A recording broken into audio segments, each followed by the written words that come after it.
Donc, je vais maintenant expliquer le mécanisme de l'apprentissage intellectuel, si je puis dire, qui ne débouche pas sur le langage.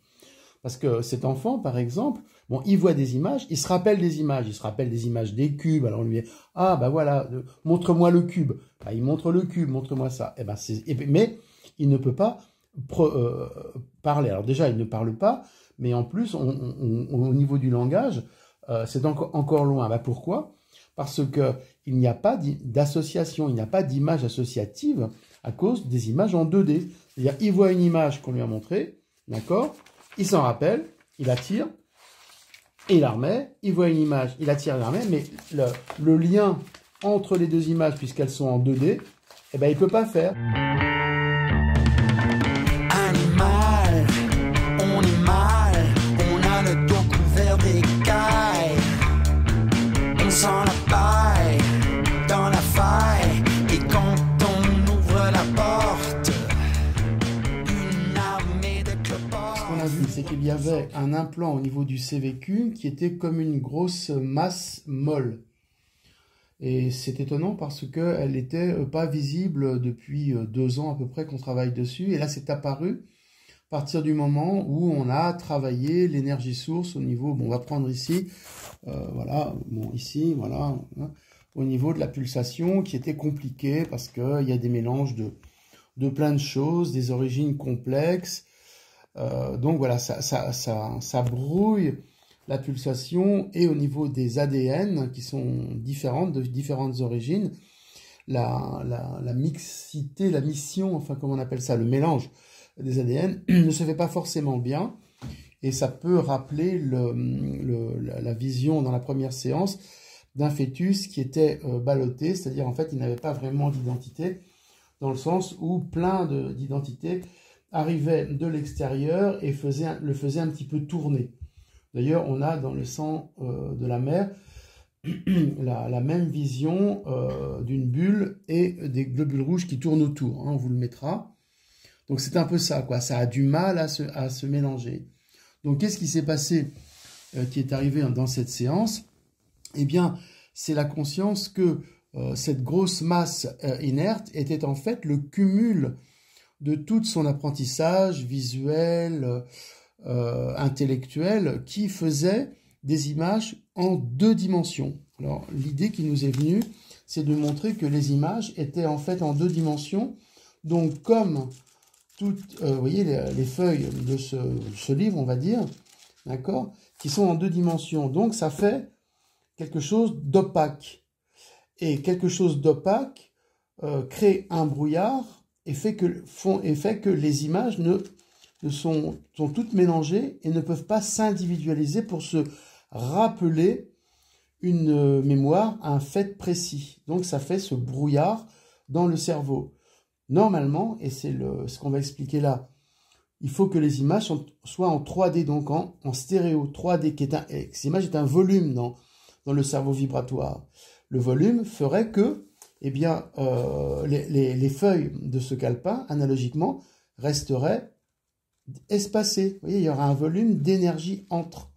D'ailleurs, on retrouve ce manque d'énergie dans les globules rouges qui sont en pile d'assiette, mine de rien. Mais ça, c'est peut-être une autre histoire.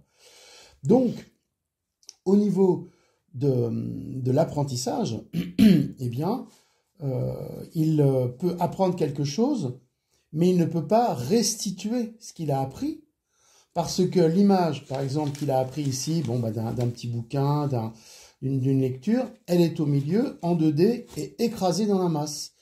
Donc, quand on lui demande de se rappeler quelque chose, voire de se servir de cette image pour communiquer avec les autres, qui correspond à l'intelligence, hein, l'intelligence, c'est la relier entre, eh bien, il ne peut pas le faire.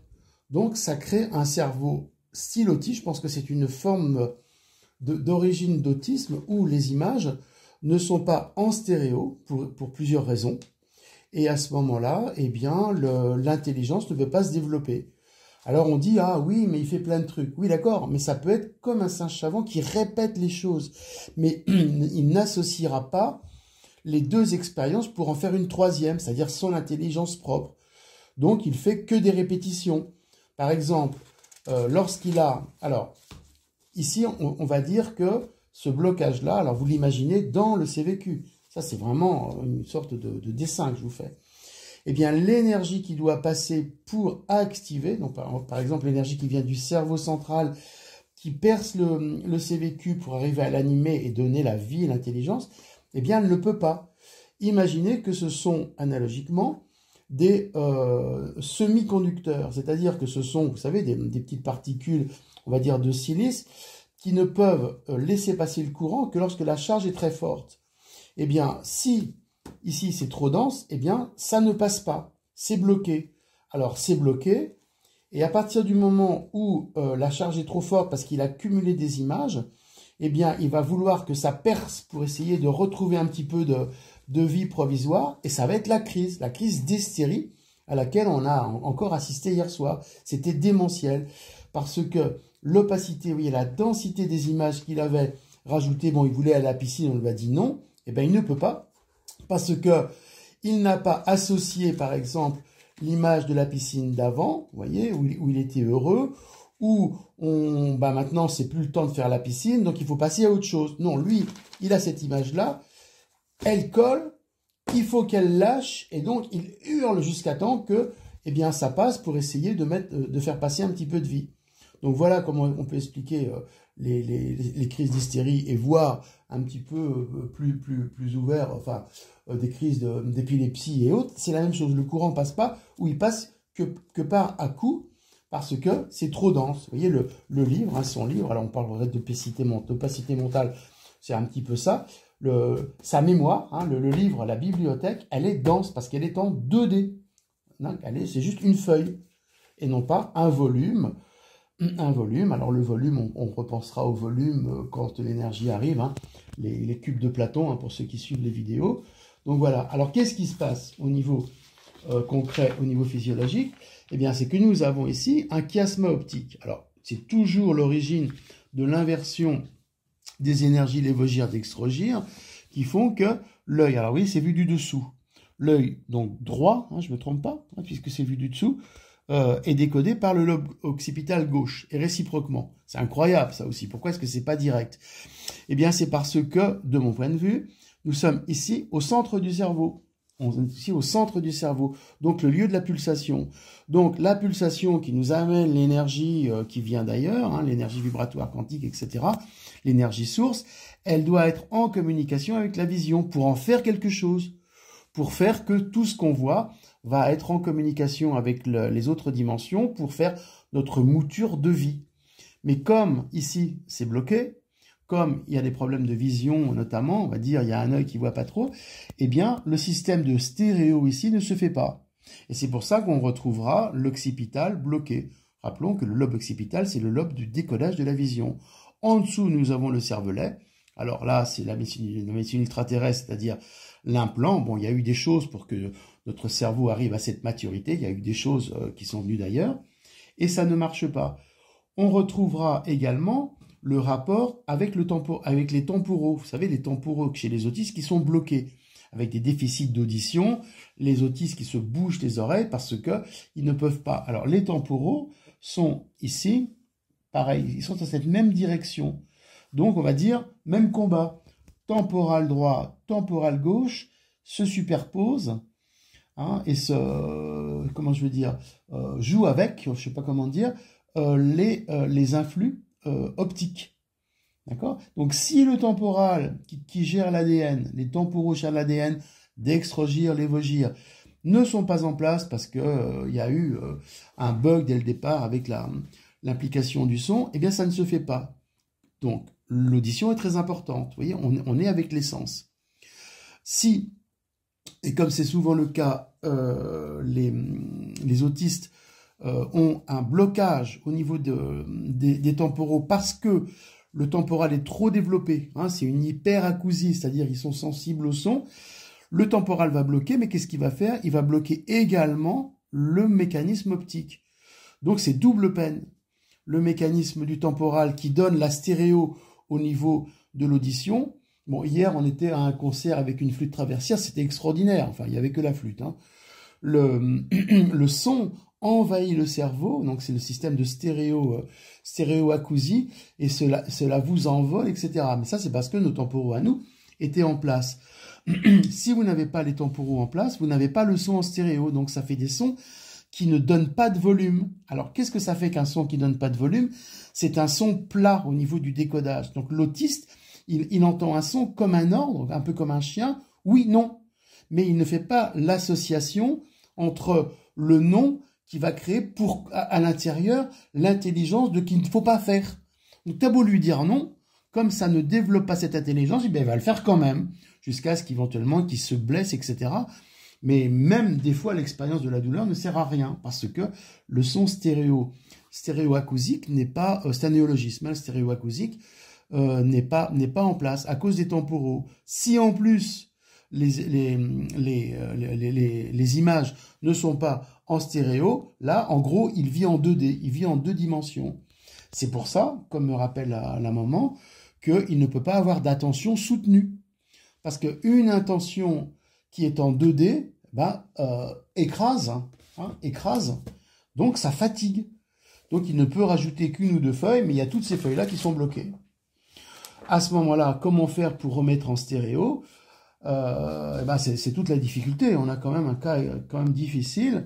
Mais ce que je dis ça, c'est pour que les gens ou les futurs rééducateurs comprennent comment ça se passe pour nous en TVQ réellement dans le cerveau. C'est ce à quoi on travaille. Alors après, on va continuer à débugger. Donc ce qui se passe aussi dans cette session, c'est que toutes ces images, tous ces cumuls de sons en 2D, toutes ces images en 2D, donc qu'on compactait, donnent une sorte de bouillie vibratoire. Et j'associais ça un peu à un blob. Vous savez, le blob. Si jamais je croise mon frère jumeau, nous pouvons nous unir, coller nos membranes pour ne former qu'un seul réseau de veines. Et c'est dans ce réseau que transite l'information. En réalité, le blob est un organisme unicellulaire, mais il contient plein de noyaux, c'est-à-dire qu'il a plein de copies de son matériel génétique. Du coup, quand vous coupez le blob en 2, chaque partie a une partie du matériel génétique et peut fonctionner de manière autonome. Et ce qu'on s'est aperçu, c'est que si on autorisait une fusion entre 2 blobs pendant 3 heures, l'information passait d'un blob à l'autre. Le blob naïf, maintenant, aimait le sel. Si je suis capable de stocker de l'information, reste à découvrir quel est le support de cette mémoire au sein de mon organisme qui ne dispose pas de système nerveux. Les chercheurs ont ainsi injecté du sel directement dans les veines d'un congénère qui n'avait pas encore appris à aimer ce sel. Et surprise, cette simple injection était capable de générer un apprentissage, à la manière d'un souvenir qu'on aurait injecté dans ma mémoire.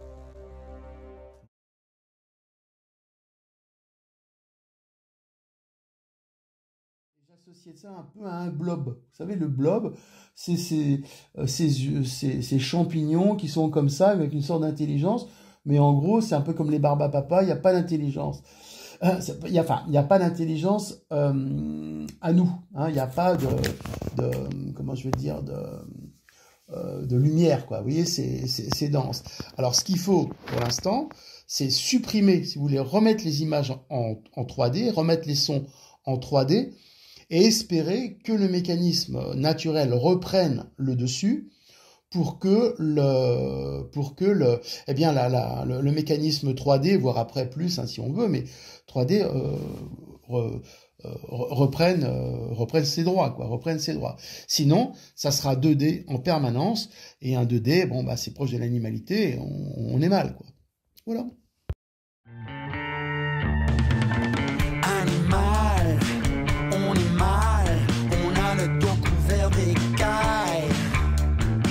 Sans la paille, dans la faille, et quand on ouvre la porte, une armée de cloportes vous repousse en criant, ici, pas de serpent.